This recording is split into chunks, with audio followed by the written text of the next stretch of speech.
Welcome back into the Sports Source. This segment brought to you by Calhoun's. Veterans Day is coming up, and any current or former service member with a military ID can eat free at any of the 9 area Calhoun's locations on Monday, November 12th, the day after Veterans Day. That's the way Calhoun celebrates it every year. It's a great thing.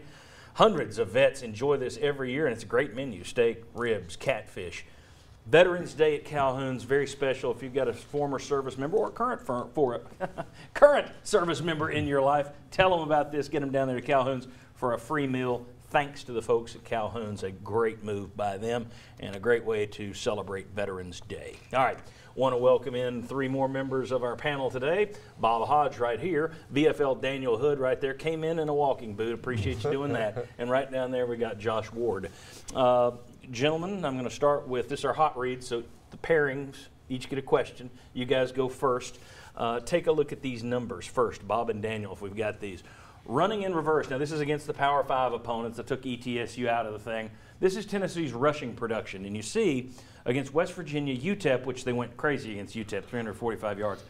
UTEP, Florida, Georgia, they averaged 4 yards per carry and 174 yards per game that first 4 Power 5 games. Since then, they've gotten worse. 66 yards is all they've averaged the last 4 Power 5 games, and the average is 2 yards per carry. They've dropped from 4 yards per carry to 2 yards per carry. And look at this. What is that? 1, 2, 3, 4 of your last 5 games against Power 5 foes, you haven't hit 70 yards rushing. My question, Daniel and Bob, Tennessee plays Kentucky next Saturday. Kentucky, until they got gashed by Georgia yesterday, had been a very stout run defense. If you can't run the ball against Kentucky, what is your game plan? What is it? If at first you don't succeed, try and try again. You're going to have to run some. You're going to have to attempt to run some. Doesn't mean you even have to gain any yards. I mean, get back to the line of scrimmage, call it a positive play, and move on.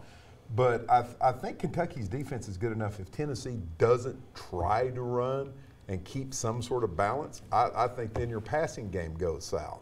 So you got to try to run. If I'm Tennessee, hopefully you get Ty Chandler back. I don't know what his status is. And try to hit him on the edges because you cannot run up the middle. Which is some of the stuff that it worked against Carolina, Daniel, but yesterday it was like Charlotte's like, oh yeah, now we've seen that, so that's not going to work on us. They couldn't get wide yesterday, which they can't run up the middle all year, but they had been able to get wide a few times. You couldn't even do that yesterday. What's your plan? Is it just sit back and pray for a 3-turnover game for Kentucky? You know, I think a lot of it you have to do then. You have to look at the strength of your team, which at this point may be your defense. And so if you've got to, sometimes you just punt the ball. And, you know, I think Jimmy mentioned, back to a quick kick started that earlier this year. You know, it's if you have 21 plays of negative yards, if you just punt on first down, you don't have negative yards, you get a chance to play defense. But what a world we're living in. But I think, you know, you've got to do some things to help yourself in the run game. So maybe you can put some guys in motion, maybe run some of those quick sweeps, but you got to do something. I mean, Garantano is just, if you watched the game yesterday, he took the big hit on that flea flicker. You know, it took him probably 30 seconds to walk down the field. You could tell he was shaking it off, and so you can't expect him to take that from an SEC team for an entire game. And Tennessee's perimeter running game wasn't good. The perimeter passing game wasn't good yesterday. You missed Chandler, I think. That was a big part of it out of the backfield. You know, but I think you have to at least go in with the mindset we've got to try to run before you get away from it. Better hope Chandler's 100% next week. You're going to need him desperately. I think yesterday showed his importance to this offense, both as a runner and, as you mentioned, as a pass catcher out of the backfield. Josh and Jimmy. Jeremy Pruitt said at halftime on the SEC Network yesterday that the same, in terms of mistakes, the same guys keep showing up, and you either coach them or you replace them. During the game, Barrett Jones, who I thought was a pretty good color analyst for the SEC Network, he made the comment that Pruitt told them during the week that when he arrived at Tennessee, there were only 2 players on the roster that he'd recruited to Florida State, Georgia, or Alabama, meaning they don't have enough good players, something we've heard time and again since the Alabama game. My question is, I don't doubt that's true. I think that's honest. Is that helping this year's team to say that? Well, this past week it didn't, because leading up to the game, we heard from Jeremy Pruitt talking about, okay, we're evenly matched. He said it after the game, but he said it beforehand, and the players really didn't respond to what the head coach was saying. So South Carolina, you saw Tennessee come back, and and say, okay, let's show after the Alabama game that we can play well, and they played pretty well. But if you don't have Ty Chandler, you don't have Jawan Jennings, how many guys do you have that are good enough to respond? I think that ends up being an issue as well. Does Tennessee have enough guys who can then go out and say, we're going to show our coach that we can play? I think if your coach has that approach, you either take it one of two ways. It either fires you up, you come out and you play hard, or you sulk a little bit. And what I saw against Charlotte was a team that was not playing hard or very well. And so I'm going to say it probably hasn't helped to do that. I'd say that'd probably be good to just leave that alone, because you're certainly not instilling any confidence in the players, and they don't seem to be responding as you would want.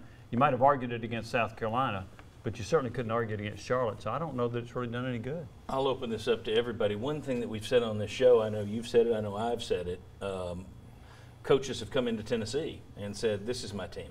This is my team. Urban Meyer, when he arrived at Florida, said, no, this is my team. We don't need to recruit. We'll win with this team. And we've praised that. This is the opposite of that. This is the complete opposite of that, of saying this. Do you think this works? I guess it can work. Anything can work. Which option do you prefer, or do you think works best? Well, I think for the makeup of this team, I would prefer the option of not saying that. I just think that you probably do. You've got guys you're counting on for next year that maybe this puts them into a shell. Like Jimmy said, maybe they're sulking a little bit now. Are you helping yourself for next year? I mean, this year is kind of by the boards in a sense. Right. So, or is this making these guys better for next year? And I think it remains to be seen. You know, the juniors going to be seniors next year. Those are the guys I would watch to see how it impacts. Because freshmen, sophomores, they've got an opportunity to work through a lot of these things over next. As a former player, Daniel, you've been in locker rooms in Neyland Stadium, or a locker room in Neyland Stadium. You haven't been a visitor. How do you think this would affect the team? I mean, not all guys take it the same way. Right. Is there a danger in consistently talking about I got to replace these guys, or is that a good motivational tactic? I think there is a danger, but I think it's for the players that you probably shouldn't have on the team. You know, as me, like if it was me and the coach is saying, hey, Dan, you're not good enough, you're not doing this, you need to get these things better. Well, thanks, coach. You just gave me my list of what I need to work on to get better. Now I'm going to be ready for the next game. Or I've got something to work in the spring and that type of stuff. But not everybody has that type of mentality. And the ones that don't are the ones that Pruitt doesn't want on the team right now. He doesn't want someone that, I just want to be the starter at Tennessee. I want the guys that want to be the best in the SEC and make it to the NFL. And I think you get that by what he's doing. The problem is he's got on the roster this year what he's got. Right. So I don't know that saying this helps. But everybody wanted honesty, and he's being honest. So it'll be interesting to see how that plays out. I'll say this for him. Better have a good signing day. Because if all you do is point to signing day, you know, people are looking at these recruiting rankings. Right now you're top 10. That's great. Better finish there, or people are going to squawk. Let's see how much attrition there is after the season. There wasn't much when Jeremy Pruitt took over.